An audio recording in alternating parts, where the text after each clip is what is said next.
Today's episode is brought to you by Media for All, which was set up to help encourage more Black, Asian, and other ethnic talent into media, and to provide a support and mentoring network to ensure talent flourishes in the media industry that we all love. If you're looking for a mentor or would like to mentor young ethnic talent, check them out at mediaforall.org.uk, and it is all 100% free.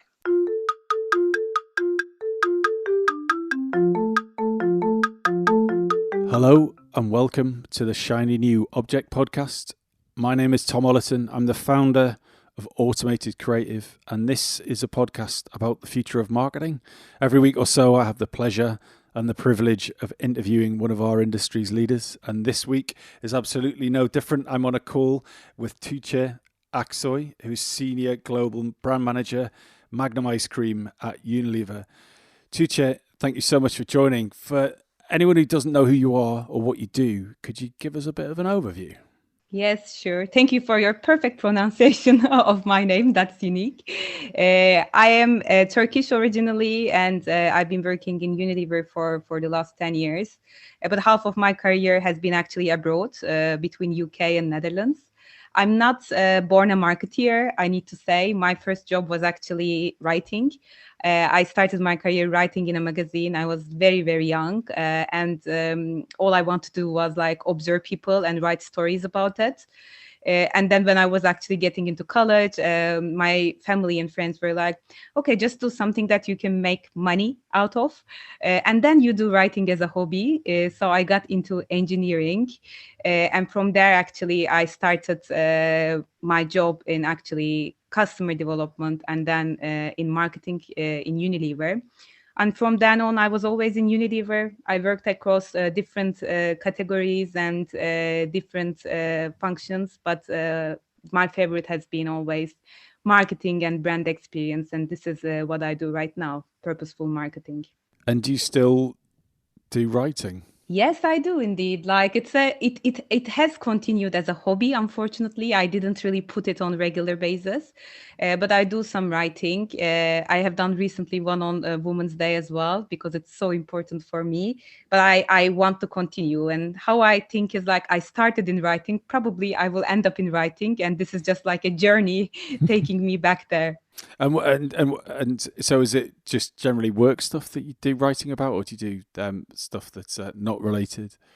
Not related, indeed. It is actually more about my observations. It's more around actually like sociologically actually observing what's going on around the world and just driven by feelings. So it's a little bit more of a storytelling. It's not functional. It's not with any marketing objective or message, but it's more about life and what I take from it every day. Ooh, I would like to read some of that. If you're happy to share, I can Yeah, put of it course. in the show notes as well. Sure, that would So be amazing.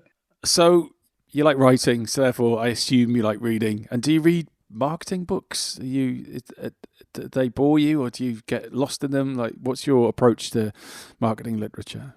I think you defined it very well, actually. Like I have read a lot of marketing books while especially starting my career. And also like Unilever is kind of like an academy that kind of pushes you to learn forever. But what I take most interest and what I believe makes me a better marketeer is actually when I read books that open my eyes and gets me a more real about consumers in a way. So one of the recent books actually I read is called Invisible Woman. And it's basically a book that talks about the data gap and what causes bias, and actually how this reflects into marketing and product development. And that made me kind of really realize that how sometimes even we as marketeers live in a bubble, chasing the average consumer, but there's a world out there just beyond that. So things like this really open my eyes. So I tend to read more of these books that are more sociology, psychology, but also feed into marketing. And then the other thing I really try to do is like, I'm a big fan of the newsletters, and they keep me kind of inspired and kind of remind me why I chose this job. Because every time I read, I really, really get something into my work. So I kind of put myself sometime every Sunday. That's a ritual now. I have a few newsletters that I really follow, and then I get a cup of tea, and like before starting the week, I just have a little bit of a download of like what's happening around the world and how I can take it. And it really, really inspires me. And can you give us a top tip for a newsletter? Yeah, so I read newsletters that are. I mean, which ones specifically? What are your favorites? So I have two favorites that I can say. One, Vogue Business. The moment that it came, it actually enlightened my life, because although I work in ice cream, it's very much linked to aspirational fashion work and lifestyle. I love their articles and their curations. I'm a big fan.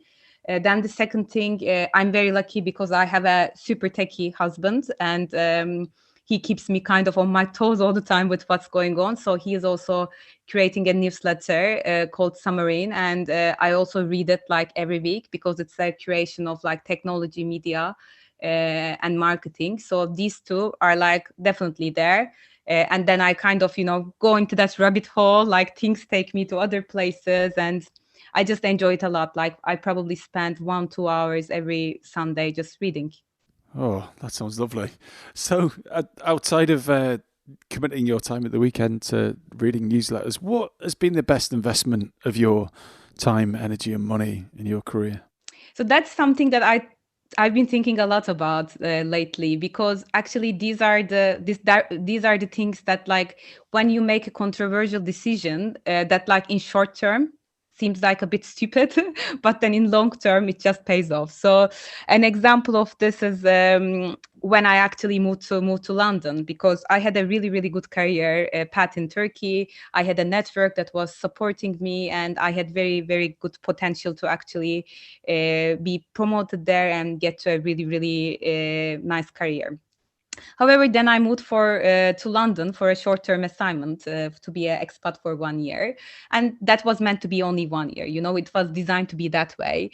And then after my assignment finished, they invited me back to the country, and they said, "Okay, now you get promoted. You have an amazing job here." And I was like, "No, don't feel like going back." And basically, I wanted to stay, but there was so many issues. I'm Turkish, so you always have visa issues. Like UK is not, all with open hearts waiting for you, even before Brexit. So basically, I kind of made a pros and cons list, and I wrote like, why should I stay in London? Why should I go back to Turkey? And the thing was that if I stayed in London, that meant that I need to invest a lot of money, because like, although I was having a really good pack, living in London is extremely expensive. So it meant that actually I was going to lose money. It was going to be a lot of energy, because I was going to actually fight to get a job in such a competitive place. And at the same time, I was losing all the career opportunities in Turkey. So I was like, okay, I need to go to Turkey. I thought I made the decision. I told my best friend, I remember the moment. And then I had this like big punch in my stomach, and it just didn't feel right. And then I decided to stay in London. And it was against all odds. It didn't make any sense. I was going to lose money, time, energy, and everything. But it proved to be one of the best decisions in my life. It just shaped up all my career. And thankfully, then I got a really, really good boss that said, okay, you're crazy. You want to do this, and I'm going to support you. So actually, they helped me shape a career in a way that I worked from Turkey a couple of months until my visa situation was sorted. And then I became part of the global task force, the global resource of the company. And here I am now, 5 years after that, so happy because I made a decision that sounded very stupid at the time, but my heart felt right. And my big quote from there is like, small decisions with brain, big decisions with the heart, and I still stick with it. Oh, that's a lovely quote. So, apart from small decisions with the brain and big decisions with the heart, what's another tip that you have, specifically a marketing tip? What is that silver bullet that has really helped you throughout your career, and you still tell other people? Yeah, so there's this one thing that especially I started to be more and more into it in the last couple of years as the world got more and more volatile. It's actually like a Churchill quote, which is the pessimist sees difficulty in every opportunity, the optimist sees the opportunity in every difficulty. So this is like seems like a generic quote, but there's so much into it because I have worked also with so many people that are very good at planning. But the bad thing is that when something happens that breaks the plans, people really panic and you don't know what to do. You think it's all over and you kind of sometimes give up or settle for doing less. But once you start seeing things as an opportunity, it changes your life. So it's a little bit like even gamifies your life. It's like a next challenge and then you do it. Without the challenges, you cannot really get to a better point. So for me, that's been a tip that I've been taking, especially in the year of COVID. It has really helped me both mentally, physically, work-wise, and I'm kind of like in a very interesting way, even taking pleasure in it right now. You know, I'm doing a project, something happens. I'm always also telling the team that we really need to see what can we turn it around to. So I think that gives a very nice lens to life, and I really, really like applying tip to everything I do. And how do you find the energy to do that? Because it's a lovely Churchill quote. I'd not heard that before, and seeing the opportunity or the possibility in every struggle, it makes total sense. But quite often when things do go wrong, they can be emotionally very difficult and quite tiring. And to find the extra energy to spot the opportunity can be hard. So how do you find the energy to do that when sometimes just seeing the downside might be a bit easier? Yeah, I think it's a really, really good question because I think now I can answer the question because I learned to answer in the last years.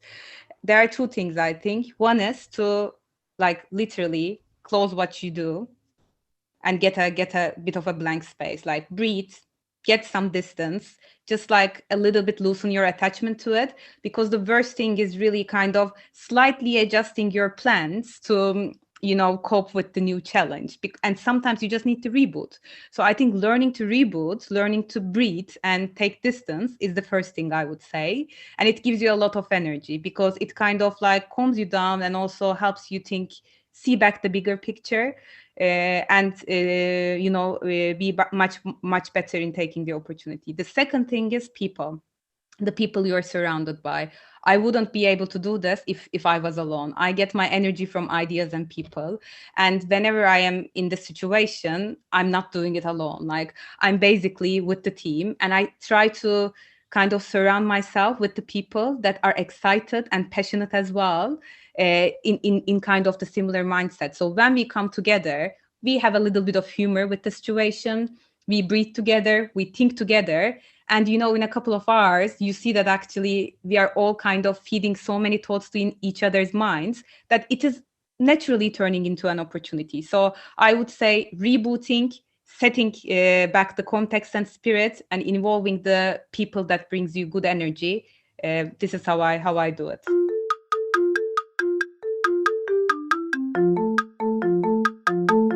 This episode of the Shiny New Object podcast is brought to you in partnership with Madfest. Whether it's live in London or streamed online to the global marketing community, you can always expect a distinctive and daring blend of fast-paced content, startup innovation pitches, and unconventional entertainment from Madfest events. You'll find me causing trouble on stage, recording live versions of this podcast, and sharing a beer with the nicest and most influential people in marketing. Check it out at www.madfestlondon.com.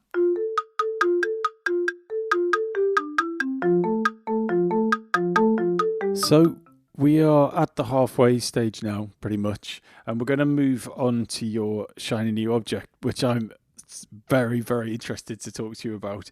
And your shiny new object is breaking bias with tech and marketing. So what do you mean by that? So I think it's just going back again to who I am and what I'm passionate about. So I've been passionately obsessed with actually women and observing how the bias had social impact on the lives of women for a very long time, for personal reasons, for family, and also coming from Turkey, where it's not a perfect system of equality. And I have seen also like so many lost potentials and possibilities due to bias. And of course, bias is not only for women. There is a lot of angles to it, but it just make me, start thinking, what does a world designed with bias means? What is its impact? And this book I have mentioned to you, The Invisible Woman by Caroline Perez, like it's an amazing eye-opening book because it kind of, awakes you on all the assumptions that we are doing. And I didn't know before that actually when any technology, any product was designed, it was taking men as average and normal, as default. So I was very surprised to hear that actually even the smartphones are designed for the hand sizes of men. Even the urban planning in so many countries are done to favor men. And also the clinical medical trials, the product tests, even to, avoid car crashes, they're even taking the default as men. So when you look at a word like this, there's already a lot of impact you're seeing. But I think it is even more interesting to see what the impact would be for the future, because now we are talking about machine learning. Actually, we are coding things to, get machines to help us shape the future. And another thing I read was actually a book called New Dark Age. And basically, it was saying that machine learning encodes the bias of our past into our future. And that kind of scared me even more. Like it kind of made me realize the urgency to interrupt in this and made me think like, okay, if we actually kind of find a way with technology and marketing to reverse this, to break the bias, what would it mean for our world? And it's a little bit of maybe naive utopia, I'm thinking, but also I'm thinking like there is so many dystopic things that it doesn't hurt to really dream a little. So I'm really, really passionate about this topic of breaking bias with technology and marketing. So, can you go back to the Invisible Figures book? And I haven't read the book, but I've read quite a lot on it. I'm quite familiar with those stories. Do you mind just picking out one example around male-centered design that you can just give a bit more detail on? Yeah, sure. I mean, the first thing, by the way, I was very interested to hear was like, even before design, like in the excavations to kind of look into the bodies of the warriors from the past. I've seen in the book that actually there was a female warrior body and that it was recorded as a man because default was man. And only 100 years later, they have actually really discovered and noted that this was a woman's body because they thought that actually a warrior should be a man, because at the time the woman was actually kind of like hunting, not hunting, but actually gathering stuff and taking care of the family. And this was the first shocking example. And when you look at the products, I think it was very interesting that the smartphone, so it was saying that the smartphones even are made for the hands of the male, and it's like a 40-year-old, 70 kilos white male man. And what this means is that even because of the size of it and the weight of it, so many women would have muscular diseases while carrying and holding the phone. And this was very eye-opening for me because I do have like lots of problems of actually carrying the phone as well. And this is only one of it. But also think about all the other things, all the other gaps that we don't have products and services for. So I think it's quite interesting to look even deeper, like what we have right now with bias and what we could have by kind of de-averaging and looking into segments that actually need other products and services, and what that would open even as an economic opportunity. So that for me is quite interesting. So, you said your ambition was to somehow leverage marketing to not make sure that the future is written by the codes of the past. So how do you see it doing that? What are those fights that you want to win to try and deliver on that utopia, as you call it, but I think a great ambition? Yeah. I think I'm lucky because actually the company I'm part of is the founder of the Unstereotype Alliance. So basically, there's a lot going on in terms of actually unstereotyping, in terms of the communications we are doing. So basically, making sure that in the ads, in the communications, we don't just like show one person that is depicted as normal, but actually it is a reflection of the rich portrayal of society. But also beyond that, there are some new initiatives that like actually how do we say no to normal and create positive beauty or create actually positive products and services. So I think there is a foundation that's already happening, which is on stereotyping the communication. But also I think there's a lot to do in terms of products. So how can we kind of as marketeers look at our products to see that do we have any opportunity to actually look beyond what the normal defined person is using or needing, or can we maybe redefine what we mean by normal and what is really the consumer, what is the audience. So I think that is really really interesting. But also then in terms of marketing, so I'm thinking about like this is also kind of changing perceptions of people as well about bias. And all marketeers are these days into artificial intelligence and targeting and gaming because there's great potential to sell your product through these things. But what if actually through purposeful marketing we use these new toys to also change perceptions on removing bias? Like I can give you an example that I was thinking about gaming, for example. Like I know like there's 2.7 billion gamers right now around the world, and they're all doing something, running around in a metaverse, trying to achieve, let's say, certain objectives and quests. Like, what if actually we could build games, even through the brand sponsorships and efforts, that could actually break biases within that environment, because this is where you have consumers' attention. So for me, two things: providing services and products that are actually responding to needs of all, not one normal, and also using communication efforts and technology to change perceptions. So these two are my dreams. So I read an article recently in Campaign that was talking about some research that had been done. I think it was like 10 years or something, a long period of time, and looking at hundreds of ads and social media posts and packaging design and stuff. And the assumption, sorry, not the assumption, the conclusion was that women are really poorly represented in advertising still, and they're mostly portrayed as skinny, white, and but also a bit helpless. I think actually the book, it comes almost called Brand Splaining, I think, and it often advertising often portrays the woman as defunct in some way, like, you know, not the hair's not nice enough, or they're not tidy enough or clean enough or whatever, and it's always this kind of it's almost a putting down of women. And I think and that article really came to life when you were saying that, you know, the codes of the past, or I can't remember exactly what you said, you know, define what happens in the future, and it will take an insurgent attitude or approach, or an organization like the one that you mentioned, to change that. But what are the small steps that we can take? And I'm a supplier to advertisers. What can suppliers, tech platforms, agencies do, as well as brands, to help change and make a better future? Yeah, I think that it's a very nice name for the book, by the way. I will look at it. I was already trying to note it down.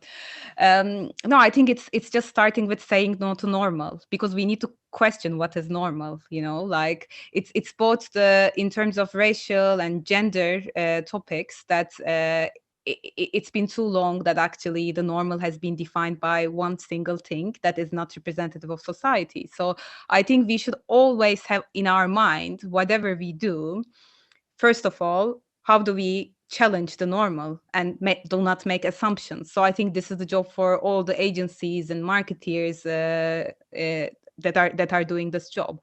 And then when we are doing ads, I think we need to be very careful, because those do influence the culture, influence the perceptions of people. So by showing women as weak, as you said, like it is actually making an impact on it. So I think we need to start thinking about it's not only about like selling the product and making the people feel bad so they can actually buy your product, like just making it even like look like the women are weak, but they will only be confident with your product. It is actually on the opposite side. How do we really break those stereotypes and actually future the people in our ads in a way that we represent a richer society, where it reflects the reality? But I would really, really also encourage thinking further ahead. Like even when starting new innovations, new product developments, I think it's good to also see, are there also segments or are there also needs that we can actually satisfy? So I think there's a lot to do both in terms of product development and also communication. And I think it's almost like having that checklist in your mind to start and be eager to learn, because every time I read something, even though like I'm really interested in this topic, I notice that I'm learning more and I'm also breaking my own stereotypes and my own assumptions. So I think we should just continue learning, continue reading, continue talking to different people, because the other thing is also with the over targeting that's happening right now, it's almost like we are being fed the same type of information that we are interested in. So we are not really seeing or hearing the opposite thoughts so much, and we are all pushed into extremes. Whereas I think we need to start looking actively for different point of views, for different people's views, and just to be real about it. I don't know if you probably have watched the Social Dilemma, where actually the Tristan Harris was talking about like how actually by over targeting we are kind of killing the empathy in people, because they just get the same type of information all the time, and they're just like learning to be more and more extreme, whereas forgetting to hear different point of views. That was another eye opener for me as well, and it made me think that we should actively go beyond the normal, question the normal, question the average, and just be open to learning and feeding it into our work. And who do you think's doing this really well? So one thing that I have never worked on Dove, by the way, the Dove brand, the personal care brand. I have actually never worked on personal care, but I think they're doing it really well. I think probably they're one of the most advanced brands in terms of that. I have read recently about the Crown Act that they have. Like in US, actually, they passed a legislation that actually prevents discrimination against Black women's hair type, because it was still an issue that different hair types were not accepted. So I think they are doing it really well in terms of both in the communications, unstereotyping women to be like, not to be the only like skinny white girl, or like I don't know, like the average type of persona that was depicted for years in the beauty world. But not only depicting them in the communications, but also taking action to actually challenge the normal. So I think they're doing it really, really good. And I'm also looking into the new brands made by women as well. And I don't remember the particular names right now, but there's a lot of brands that are emerging now about actually serving the needs of women's hormonal cycles. And that has been a taboo, I think, within women for years. Like, although technology is so advanced, there is so little innovation in this space. And now I think some really fearless and progressive women are going into this industry to create product development and services that satisfy this need that has been ignored for so long. So I think it's both the big brands and also the small entrepreneurial initiatives that are doing it already, but we need to do more. Well, unfortunately, we have to call time there. So, Tugce, if someone wanted to get in touch with you, how would you like them to do it? Uh, I think LinkedIn is kind of the generic answer here. So they can find me by my name on LinkedIn. I must say that there is a lot of things that are going on in terms of commercial offers currently in LinkedIn, and it's very hard to respond to all of them, because also we have our brand plans that are already scheduled and very busy agendas. But I am very interested to connect with anyone that's like looking for career advice and opportunities. I'm always much more receptive in that. So anyone that's into that, or anyone that's particularly in the topic of like breaking bias and championing women, I'm also very interested to connect with the like-minded people that I can learn from as well.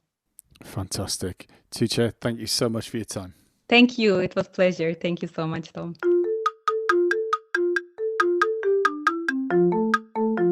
Hi, just before you go, I'd really appreciate it if you could take the time to write a review of the Shiny New Object podcast on Apple Podcasts or iTunes, whatever it's called these days, or whichever podcast provider you use. We're an indie podcast, so it would go a long way for us if you could just share the word and give us a bit of a support on those channels. That would just be fantastic. If you haven't got time, that's also cool. And yeah, if you could tell your colleagues about the podcast, and also, if possible, don't forget to subscribe. And I'd love to hear your feedback. If you'd like to speak on the podcast or be a guest, or you think I'm asking the wrong questions, anything, I'd be super interested to hear what you think. So please email me at tom@automatedcreative.net. That's TOM at, I'm not going to bother spelling it. Anyway, you'll work it out. Thanks so much.